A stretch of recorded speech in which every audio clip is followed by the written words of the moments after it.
and uses the names of epidemiologists and other scientists who didn't write reports that the Trump regime's MAHA report, Make America Healthy Again report, includes false citation. Report, which, as you know, is one of the most transformative health reports that has ever been released by the federal government is backed on good science. Imagine kicking off a press conference by laughing at major court losses. Well, that's exactly what happened at the White House today. And it only got worse from there. A vague Congress answer, a fake health report, and a mystery jet gift. Let's break it all down. Before we move on, I'd like to ask you a small favor. If you appreciate this content, please take a second to like this video and subscribe to the channel. Over 98% of you watch the videos without subscribing. It costs you nothing, but it makes a huge difference to us. So, did you click the subscribe button? Great. Thank you so much. Now, back to the video. What happens when the White House laughs off losing in court? Chaos, apparently. Two major court rulings hit the administration like a 1-2 punch, striking down both their tariff regulations and their visa policies. These weren't small potatoes either. Both policies were central to their strategy. The tariffs were part of a broader economic agenda meant to flex American muscle in global trade, while the visa policies had been tailored to, let's just say, appeal to a very specific base.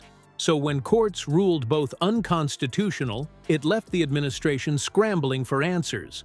But what did Press Secretary Karoline Leavitt do when pressed about these losses? Laugh. Literally. If you didn't know the details, you might almost think she misheard the question.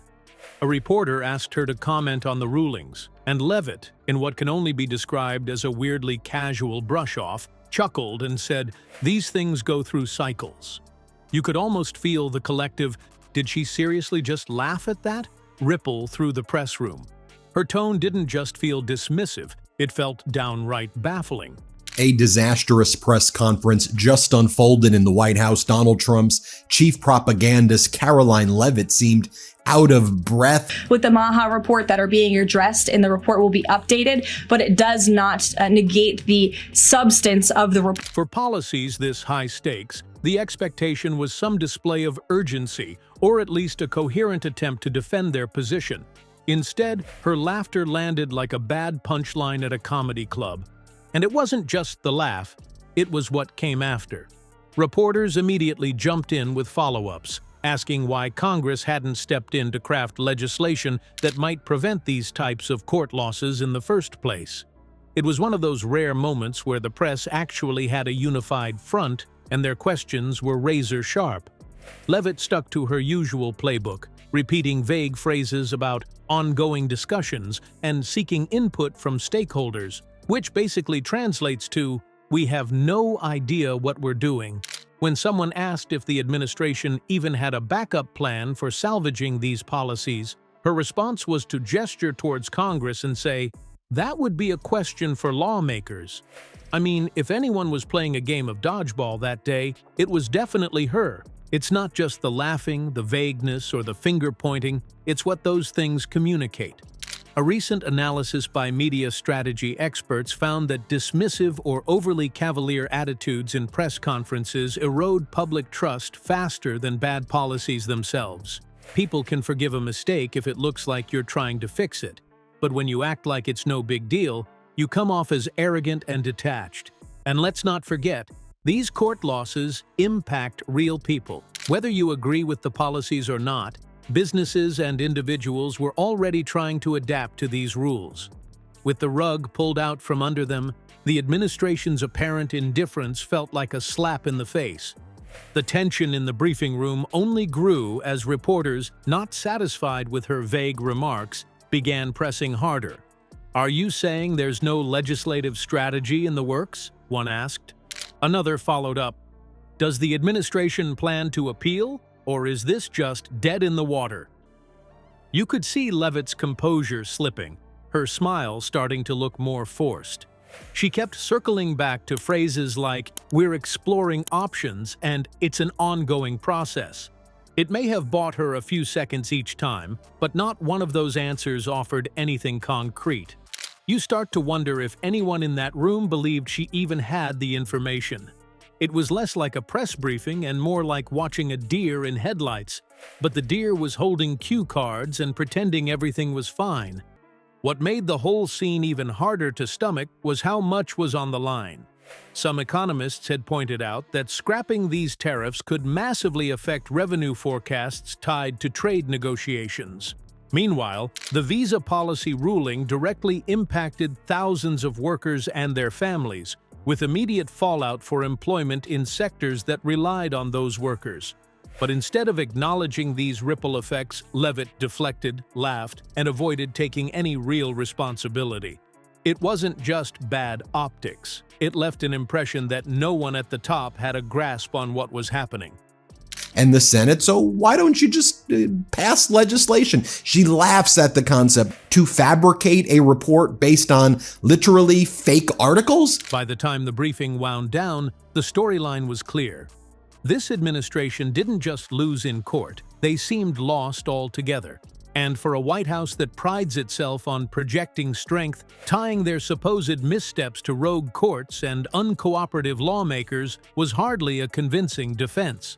The reporters knew it, the public watching at home could feel it, and Levitt, deep down, probably knew it too. So much of effective leadership, even during moments of crisis, is about clarity and displaying a steady hand. What Levitt provided here was the opposite.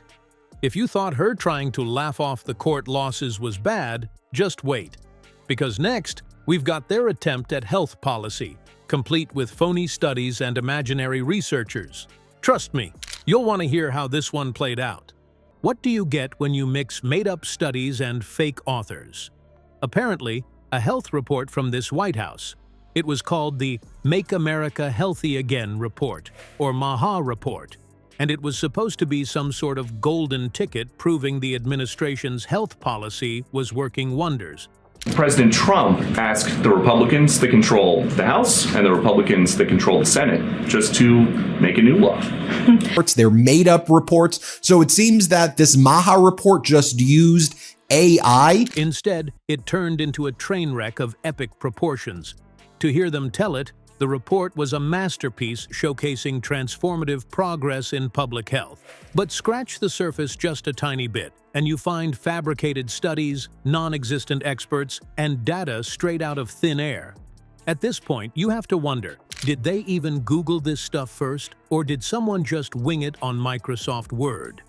The first bombshell came when investigative reporters decided to fact-check the MAHA report's citations.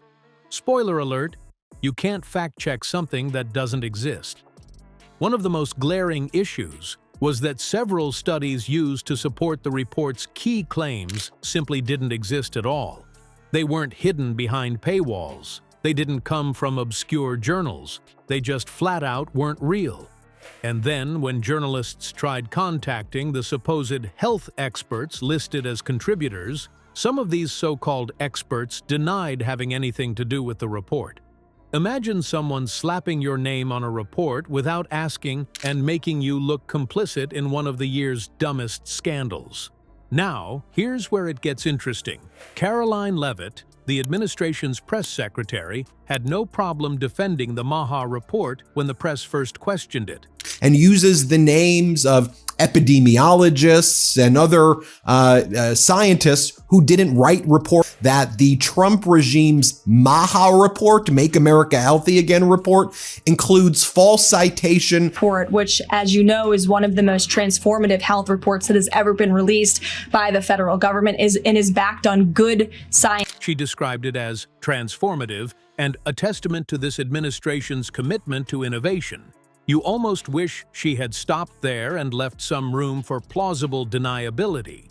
But no, she doubled down, talking it up like it was the cornerstone of the administration's health policy achievements. That confidence lasted, about 5 minutes, right until the follow-up questions started rolling in. Reporters immediately unleashed a barrage of challenges. How could the report be transformative if no one could verify its sources? Levitt tried to deflect responsibility, claiming the Department of Health and Human Services oversaw the report. It was a classic move. Pass the blame, hope the heat dies down. Instead, it only made them press harder.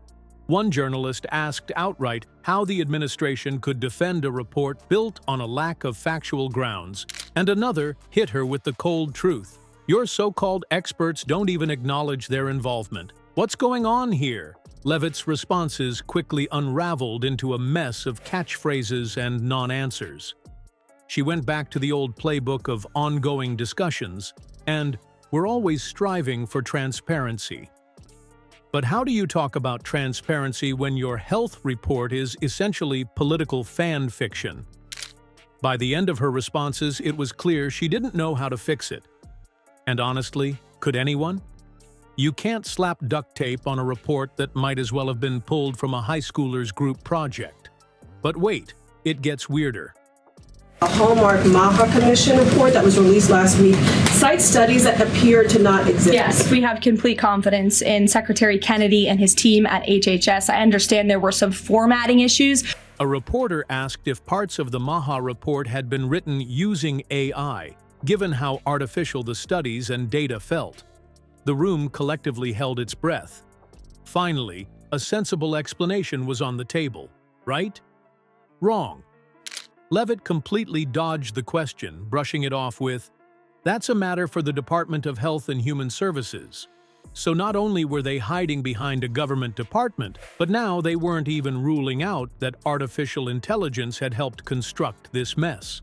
The lack of clarity only added fuel to the fire, leaving the impression that this administration was unwilling or unable to take accountability.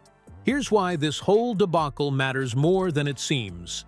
Reports like MAHA aren't just PR stunts. They have real-world consequences. If people start questioning whether government data is reliable, what happens when officials try pushing critical health campaigns in the future? Public confidence in government initiatives is a fragile thing, and transparency failures like this shatter it. For an administration already struggling with trust issues, the MAHA report just made things dramatically worse.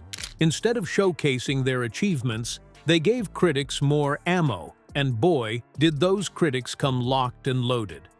Levitt's attempts to recover became more painful to watch as the press briefing went on.